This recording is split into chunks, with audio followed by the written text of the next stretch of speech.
All right, let's talk about this because loads of people keep asking me. Alien versus Predator. There was a TV series, an anime, completed before the Disney Fox merger and it hasn't been released. Now, I haven't commented on this because this is really old news. Yeah, believe it or not. Really, really old news, and I think I talked about it at the time. So I held off discussing this. Again, yeah, mainly because to me it was considered to be old news. But then I've dived into a little bit more. Yes, it's old news, but now we're getting clear-cut confirmation.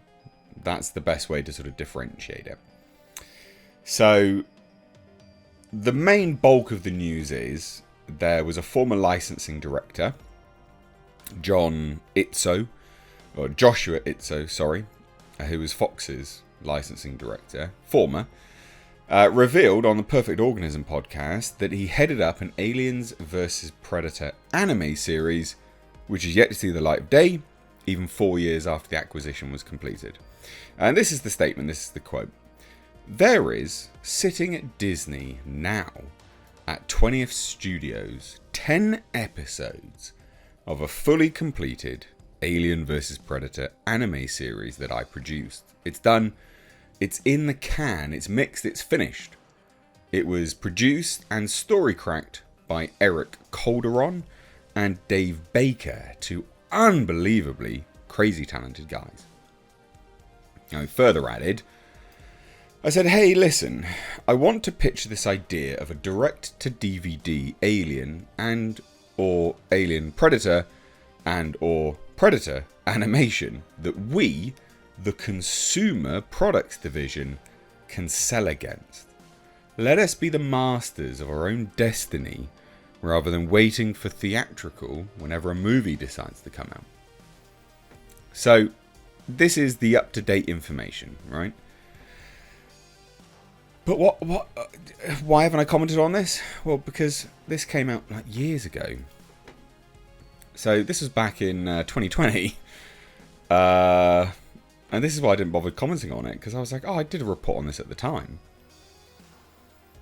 And this was again at the Perfect Organism podcast. Again. Now, interestingly, they say that it's a Fox and Netflix produced. So I don't know how relevant that is now or what the difference is.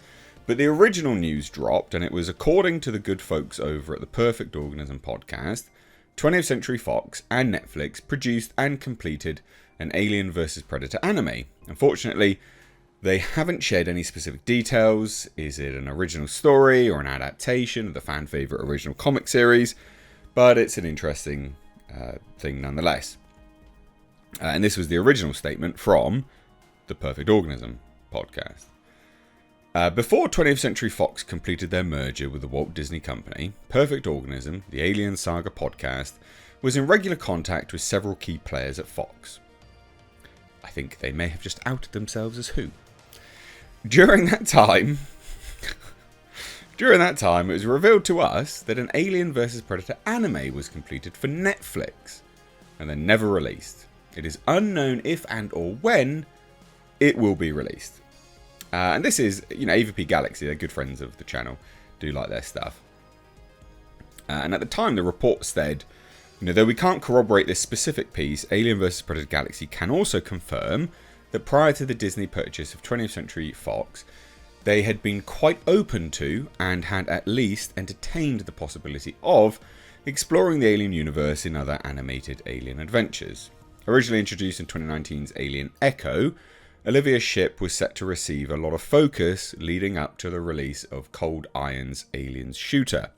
Had Aliens Colonial Marines Rising Threat not been cancelled, we'd have been just over halfway through Olivia's ship's debut comic series. And as Alien vs. Predator Galaxy understands it, Olivia was also set to have her own series of animated shorts, which would have seen an aged general ship looking back over her life and career in the Colonial Marines, where she would encounter the aliens once again. We would have found out that Zula and Amanda were responsible for her rescue, and Zula inspired Olivia to join the Marines. So, yeah, basically, I mean, that is the news, right? What do we think about this actual news? So, I didn't comment on it at the time. I didn't see the point because, again, I'd reported on this years ago. 3, in fact. But I guess there's some confirmation now. One, that it looks like Joshua Izzo was actually the leaker to Perfect Organism podcast. So that's hilarious because they've just sort of outed themselves now by forgetting what they've said in the past, which is a shame, actually, because this can get people in serious trouble. So I hope this doesn't get them in trouble, but maybe it will, maybe it won't, who knows. I think it's interesting, Disney, sitting at Disney now at 20th Century Studios, or 20th Studios, it doesn't look like it was produced for Netflix, which is what they were saying at the time. Maybe it was, they were trying to shop it to Netflix. Maybe that was the general idea. They were going to shop it to Netflix.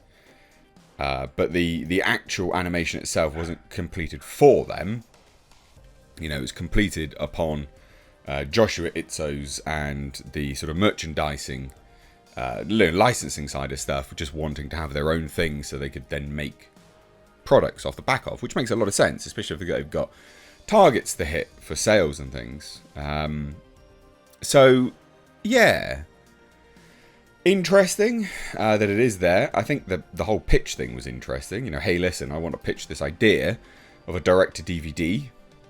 That's interesting alone, a direct-to-DVD thing. Having a direct-to-DVD Alien or Predator or Alien versus Predator, etc. animation.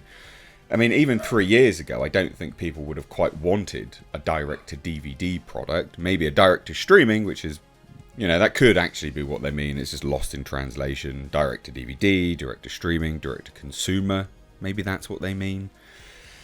But yeah, I like that. It shows ingenuity. But yeah, interesting nonetheless. Now, they say this. Neither Alien Covenant nor The Predator had been released at the time, and it sounds like Shinji Aramaki was going to be at the helm of this crossover series. So that's Blade Runner Black Lotus, Halo Legends, and Starship Troopers. Blade Runner Black Lotus is awful, so that doesn't give me any massive hope that this would have been that great either. And yeah, I mean, if it's specifically for Netflix and it's got, Shinji Aramaki involved, Black Lotus, Halo Legends, Starship Troopers, it would have been bad animation anyway. But why aren't they releasing it? I don't think they really should. I don't think this is something which, I don't know, I can't really imagine this is great to have released at the time. Now either, to be fair. There's a little bit more information here, but it's not major. Yeah, I don't know. I'm not massive fan. I mean, it looks fine, sounds fine, but I think if it was bad animation, it's best left, not seeing the light of day.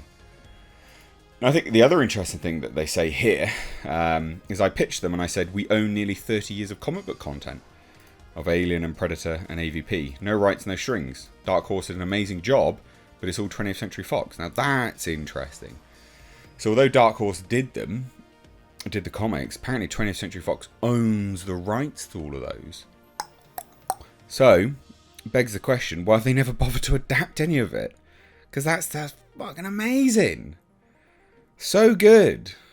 But yeah, apparently, I mean, that just, it shines a light on how stupid 20th Century Fox truly are, actually, when they own the rights to all of those comics, and they've chosen to do nothing with them. Idiots. Absolute idiots. But let me know what you think down below. Again, apologies for not covering it. I just didn't really see massive relevancy at the time, because I'm like, oh, we've done this before. But a little bit more information, so I hope you found this interesting. I did. Cheers, guys. Take care.